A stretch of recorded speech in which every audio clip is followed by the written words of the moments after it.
مسجد الحرام مکۃ المکرمہ اور مسجد النبوی مدینہ المنورہ سے خطبے کا اردو ترجمہ کے لیے ہمارے سوشل نیٹ ورک کو فالو کرنا نہ بھولیں اور اپنے دوست احباب کے ساتھ بھی ضرور شیئر کیجیے۔ خطبہ جمعہ مسجد نبوی شریف بتاریخ 5 ذوالحجہ 1444 ہجری بمطابق 23 جون 2023 بعنوان 10 ذی الحجہ کے اعمال اور ایام تشریق۔ خطیب فضیلۃ الشیخ ڈاکٹر عبد المحسن القاسم، ترجمہ بآواز عطاء اللہ بن عبد المجید۔ یقیناً تمام تعریفیں اللہ تعالیٰ کے لیے ہیں، ہم اس کی حمد بجا لاتے ہیں، اسی سے مدد مانگتے ہیں اور اسی سے بخشش طلب کرتے ہیں۔ ہم اپنے نفس کی برائیوں اور برے اعمال سے اللہ تعالیٰ کی پناہ چاہتے ہیں۔ جس شخص کو اللہ تعالیٰ ہدایت دے اسے کوئی گمراہ کرنے والا نہیں، اور جسے وہ گمراہ کر دے اسے کوئی ہدایت دینے والا نہیں۔ اور میں گواہی دیتا ہوں کہ اللہ تعالیٰ کے سوا کوئی سچا معبود نہیں، وہ تنہا ہے، اس کا کوئی شریک نہیں۔ اور میں گواہی دیتا ہوں کہ ہمارے نبی محمد صلی اللہ علیہ وسلم اس کے بندے اور رسول ہیں۔ بہت زیادہ درود و سلام نازل ہوں آپ صلی اللہ علیہ وسلم پر، آپ صلی اللہ علیہ وسلم کی آل پر اور آپ کے صحابہ کرام پر۔ حمد و صلوات کے بعد اللہ کے بندو، اللہ سے ڈرو جس طرح اس سے ڈرنے کا حق ہے، اور خلوت و سرگوشی ہر حال میں اس کی نگرانی کا احساس اپنے دل میں قائم رکھو۔ مسلمانوں، اللہ تعالیٰ کا یہ بندوں پر فضل و کرم ہے کہ ان پر خیر و بھلائی کے مختلف موسموں کی تجدید ہوتی رہتی ہے۔ ایک عبادت ختم ہوتی ہے تو دوسری آ پہنچتی ہے، تاکہ وہ ان میں اپنی میل کچیل کو دھو لیں اور وہ ان کے درجات کی بلندی کا سبب بن جائے۔ ذوالحجہ کا وہ عشرہ ہم پر سایہ فگن ہے، جس کے دن سب سے افضل، بہتر، عظیم اور جلیل القدر ہے، جس کی راتوں کی قسم کھاتے ہوئے اللہ تعالیٰ نے ارشاد فرمایا، قسم ہے فجر کی اور 10 راتوں کی۔ مسروق رحمہ اللہ فرماتے ہیں، یہ قربانی والے 10 دن ہیں اور سال کے سب سے افضل دن ہیں، یہ اللہ تعالیٰ کی حرمت و احترام والے ایام میں سے ہیں۔ انہی کے ساتھ حج والے ان معلوم مہینوں کا بھی اختتام ہوتا ہے جن کے متعلق اللہ تعالیٰ نے یوں ارشاد فرمایا کہ حج کے چند معلوم مہینے ہیں۔ کعب رحمہ اللہ فرماتے ہیں کہ حج کے مہینوں میں سے اللہ تعالیٰ کو سب سے محبوب مہینہ ذوالحجہ کا ہے، اور ذوالحجہ میں سے اللہ تعالیٰ کو سب سے محبوب پہلے 10 دن ہیں۔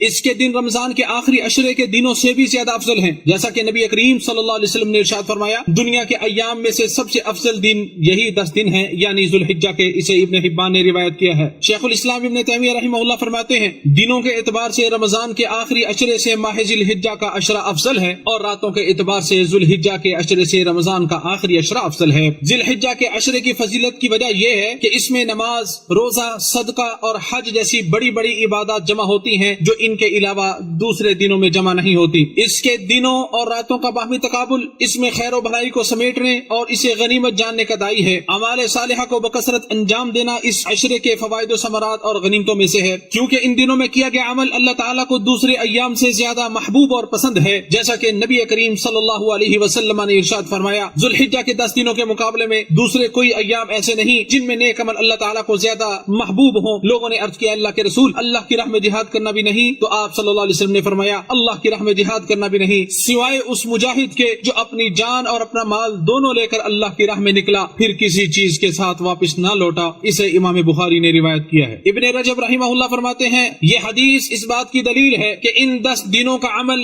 بلا استثناء دنیا کے تمام دنوں کے اعمال سے بڑھ کر اللہ تعالیٰ کو زیادہ محبوب ہے۔ چنانچہ سلف صالحین رحمہم اللہ اس عشرے میں نیک اعمال میں خوب محنت کیا کرتے تھے، جیسا کہ سعید بن جبیر رحمت اللہ علیہ 10 ذی الحجہ شروع ہونے کے بعد جان جوکھوں میں ڈال کر عبادت میں حد درجہ سخت محنت کیا کرتے تھے۔ اللہ تعالیٰ کے فضل و کرم سے اس عشرے میں قسم کے کئی نیک اعمال ہیں، اور اس عشرے کے مشروع اعمال میں سے بکثرت اللہ کا ذکر کرنا بھی ہے، جیسا کہ اللہ سبحانہ و تعالی نے ارشاد فرمایا ہے، اور ان مقررہ دنوں میں اللہ کا نام یاد کرو۔ ابن عباس رضی اللہ عنہما فرماتے ہیں، اس سے مراد یہی ذی الحجہ کے 10 دن ہیں، اور ان میں اللہ تعالیٰ کا ذکر قربت حاصل کرنے کے لیے سب سے افضل عمل ہے، جیسا کہ نبی مکرم صلی اللہ علیہ وسلم نے ارشاد فرمایا، اللہ کے نزدیک کوئی عمل اتنا باعظمت اور محبوب نہیں جتنا وہ عمل ہے جو ذی الحجہ کے ان 10 دنوں میں کیا جائے، بس تم ان دنوں میں کثرت سے تحلیل یعنی لا الہ الا اللہ، تکبیر یعنی اللہ اکبر، اور تحمید یعنی الحمدللہ پڑھا کرو۔ اسے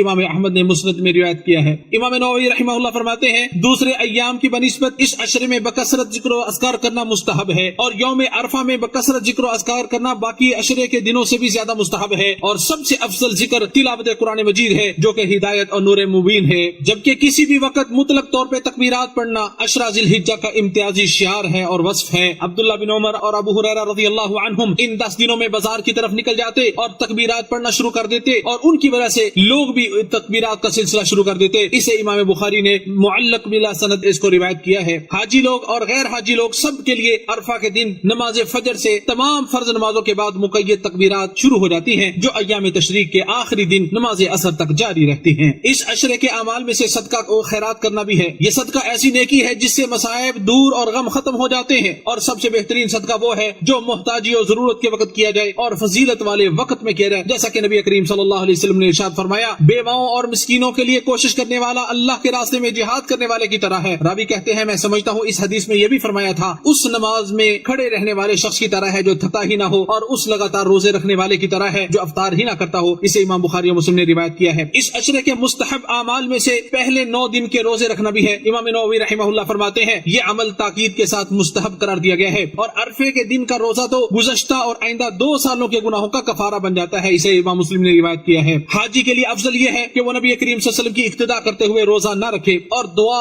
عاجزی و انکساری کرنے کی نیت سے اپنی قوت و طاقت کو جمع رکھے۔ اور یوم عرفہ مسلمانوں کے جمع غفیر کے جمع ہونے کا دن ہے، آس و امید اور خشوع و خضوع کا دن ہے، تواضع انکساری اور فروتنی کا دن ہے۔ یہ مسلمانوں کے لیے بہت ہی کرم فرمائی کا دن ہے، جیسا کہ حدیث شریف میں ہے آپ صلی اللہ علیہ وسلم نے ارشاد فرمایا، کوئی دن ایسا نہیں جس دن یوم عرفہ سے زیادہ اللہ تعالیٰ لوگوں کو جہنم سے آزاد کرتا ہو۔ اسے امام مسلم نے روایت کیا ہے۔ شیخ الاسلام ابن تیمیہ رحمہ اللہ فرماتے ہیں عرفہ کی شام حاجیوں کے دلوں میں ایسا ایمان، نور اور ایسی روشنی، رحمت اور برکت اترتی ہے کہ جسے لفظوں میں بیان نہیں کیا جا سکتا۔ اور دعا ایک عظیم المرتبت اور ذیشان عمل ہے۔ بندہ اپنے مالک و مولا کے دربار میں اپنی حاجتیں اور ضرورتیں پیش کرتا ہے، اس سے مسلسل کرم و بخشش کا سوال کرتا ہے، اللہ تعالیٰ کے اس فرمان کی تعمیل کرتے ہوئے اپنے دل کے ساتھ اللہ کی جانب متوجہ ہوتا ہے۔ ارشاد باری تعالیٰ ہے بس تم لوگ اللہ کو اس کے لیے بندگی کو خالص کر کے پکارو، تو آپ بھی اسی کے سامنے سوالی بن کر مانگیے۔ عرفہ کے دن ہو یا عرفہ کے علاوہ دیگر دنوں میں بھی اپنی مصیبتوں پریشانیوں کو اس کے ساتھ سرگوشی کیجیے۔ دعاؤں کے قبول ہونے کا یقین رکھیں، اس کریم ذات سے اصرار کر کے مانگے، وہی تو پیدا کرنے والا ہے اور وہ جاننے والا بھی ہے۔ ارشاد باری تعالیٰ ہے جب وہ کسی چیز کا ارادہ کرتا ہے اس کے سوا نہیں ہوتا کہ وہ اسے کہتا ہے ہو جا تو وہ ہو جاتی ہے۔ ابن عبد البر رحمہ اللہ فرماتے ہیں کہ عرفہ کے دن کی گئی دعا اکثر و بیشتر ساری کی ساری قبول ہو جاتی ہے۔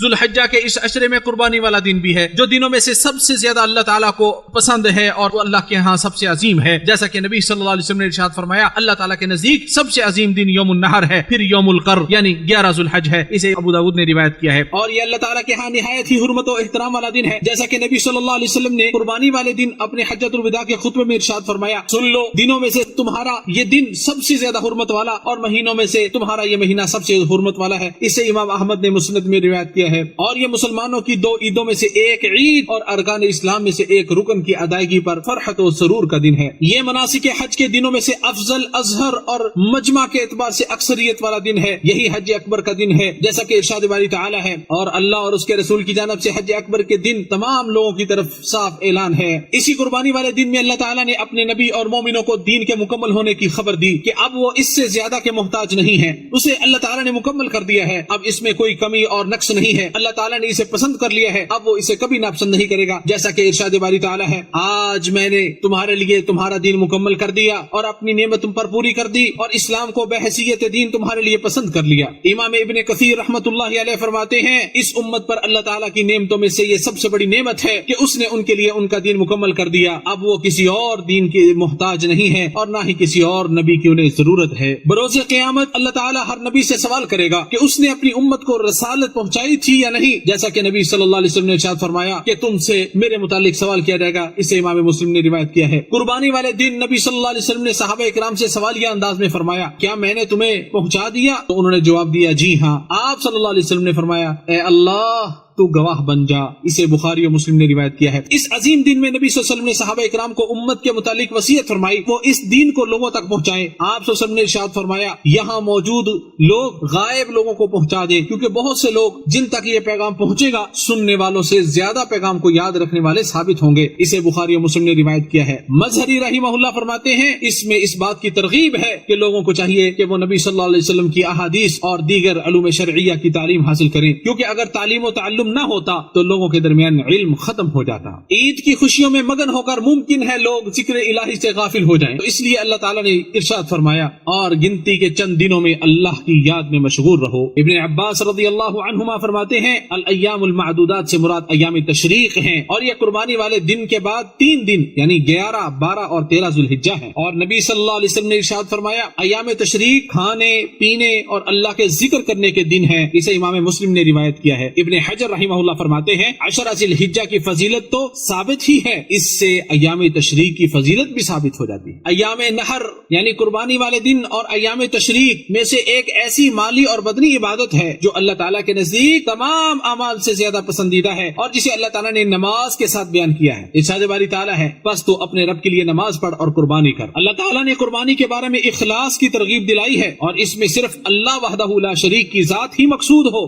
فخر، ریاکاری، نمود و نمائش اور بطور عادت قربانی کرنا وغیرہ اس میں شامل نہ ہو. ارشاد باری تعالیٰ ہے اللہ تعالیٰ کو قربانیوں کا گوشت خون نہیں پہنچتا بلکہ اسے تو تمہارے دل کی پرہیزگاری پہنچتی ہے. اور نبی کریم صلی اللہ علیہ وسلم نے سفید و سیاہ سینگوں والے 2 مینڈوں کی قربانی دی اور دونوں کو اپنے دست اقدس سے ذبح کیا. اسے بخاری اور مسلم نے روایت کیا ہے. املا وہ سیاہ مینڈا جس کے بالوں میں سفیدی غالب ہوتی ہے، اور اقرن سے مراد سینگوں والا جانور. سب سے افضل قربانی وہ ہے جو قیمتی، مہنگی اور قربانی کرنے والے کے نزدیک نفیس ترین ہو. ایک بکرا بکری آدمی اور اس کے گھر والوں کی طرف سے کفایت کر جائے گا. قربانی کرنے کے لیے قرض بھی لینا پڑے تو کوئی حرج نہیں ہے. انسان یہ یقین رکھے کہ اللہ اس کا نعم البدل عطا فرمائے گا، اور قیمتیں بڑھ جانے کا شکوہ شکایت نہ کرے، اس کا بدلہ اللہ تعالیٰ کے ہاں بہت بڑا ہے. چنانچہ قربانی کرنے کے بعد خوشی اور لذت محسوس کرے. خود کھاؤ، دوسروں کو کھلاؤ، صدقہ کرو، اپنے صدقات دینے کے لیے فقیروں کو تلاش کرو، اور اپنے ہدیے تحفے دینے کے لیے رشتہ داروں اور پڑوسیوں کو تلاش کرو. اور جو قربانی کرنے کا ارادہ رکھتا ہو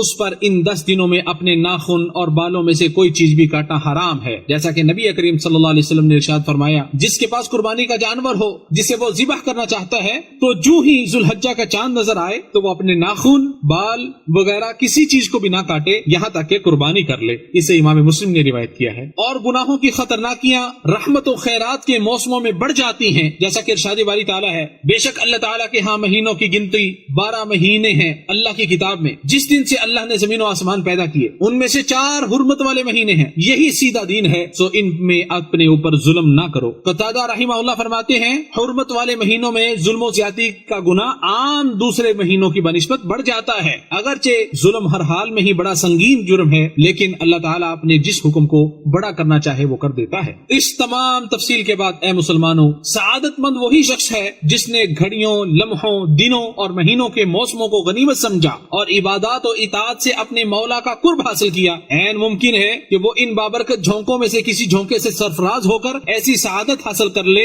جس سے وہ آگ اور اس کی پرحدت ہواؤں سے محفوظ ہو جائے، اور ایسی جنت کے حصول میں کامیاب ہو جائے جس کی چوڑائی آسمان و زمین کے برابر ہے. اعوذ باللہ من الشیطان الرجیم. ارشاد باری تعالیٰ ہے اپنے رب کی بخشش اور ایسی جنت کی طرف جلدی کرو جس کی چوڑائی آسمان و زمین کے برابر ہے، جو ان لوگوں کے لیے تیار کی گئی ہے جو اللہ اور اس کے رسول پر ایمان لاتے ہیں. یہ اللہ تعالیٰ کا فضل ہے، وہ جسے چاہتا ہے عطا کرتا ہے. اللہ تعالیٰ بہت بڑے فضل والا ہے. اللہ میرے اور آپ کے لیے قرآن کریم کو باعث برکت بنائے، اس کی آیات سے مجھے اور آپ کو نفع پہنچائے اور ذکر حکیم سے بھی نفع پہنچائے. میں اسی بات پر اپنی بات مکمل کرتا ہوں، اپنے لیے بھی استغفار کرتا ہوں. آپ سب بھی اللہ تعالیٰ سے استغفار کرو، یقیناً وہ بہت بخشنے والا مہربان ہے.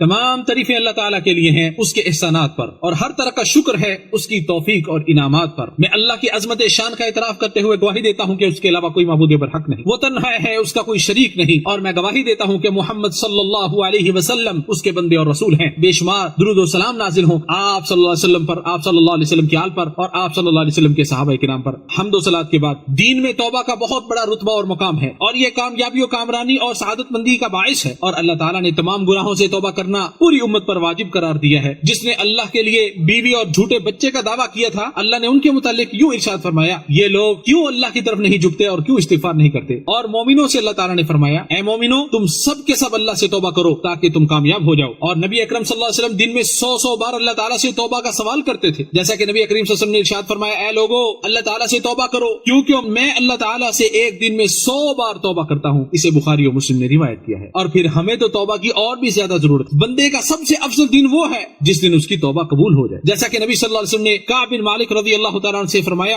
جب سے تیری ماں نے تجھے جنا ہے تب سے اپنی زندگی کے افضل ترین دن کی بدولت خوش ہو جاؤ. اسے بخاری اور مسلم نے روایت کیا. اور اس توبہ کرنے والے کے بھی کیا کہنے جو اللہ تعالیٰ کے ان پسندیدہ ترین دنوں میں توبہ کرتا ہے، اور جس نے سچی توبہ کر لی اس کے درجات بلند ہو جاتے ہیں اور اس کے گناہوں کو اللہ تعالیٰ نیکیوں میں تبدیل کر دیتا ہے. مسلمانوں پھر جان لو اللہ تعالیٰ نے ہم سب کو آپ سب کو اپنے نبی صلی اللہ علیہ وسلم پر درود و سلام بھیجنے کا حکم دیا ہے. اللہ تعالیٰ نے قرآن کریم میں ارشاد فرمایا، یقیناً اللہ تعالیٰ اور اس کے فرشتے نبی صلی اللہ علیہ وسلم پر درود بھیجتے ہیں. اے ایمان والو تم بھی ان پر درود بھیجو اور خوب سلام بھیجتے رہا کرو. اے اللہ ہمارے نبی محمد صلی اللہ علیہ وسلم پر درود و سلام اور برکت نازل فرما. اے اللہ خلفائے راشدین ابو بکر و عمر عثمان و علی رضی اللہ عنہم سے راضی ہو جا جنہوں نے حق و انصاف کے ساتھ فیصلے کیے، بلکہ تمام صحابہ کرام سے راضی ہو جا اور اپنے جود و کرم کی بارش کرتے ہوئے ان کے ساتھ ساتھ ہم سب سے بھی راضی ہو جا. اے سب سے زیادہ فضل و کرم کرنے والے، اے اللہ اسلام اور مسلمانوں کو عزت و غلبہ عطا فرما، شرک اور مشرکوں کو ذلیل و رسوا فرما، دشمنان دین کو تہس نہس کر دے. اے اللہ اس ملک کو اور تمام اسلامی ممالک کو امن و امان اور خوشحالی کا گہوارہ بنا دے. اے اللہ ہمارے امام اور ان کے ولی عہد کو اپنے پسندیدہ امور کی توفیق عطا فرما، نیکی اور تقوی کے کاموں پر لگا دے، ان کے ذریعے اسلام اور مسلمانوں کو فائدہ پہنچا. اے تمام جہانوں کے پالنہار تمام مسلمانوں کے حکمرانوں کو قرآن پر عمل کرنے اور اپنی شریعت لاگو کرنے کی توفیق عطا فرما. اے اللہ حج کرنے والوں کا حج قبول فرما. اے ہمارے پروردگار ہمیں دنیا میں نیکی دے اور آخرت میں بھی بھلائی عطا فرما اور عذاب جہنم سے نجات عطا فرما.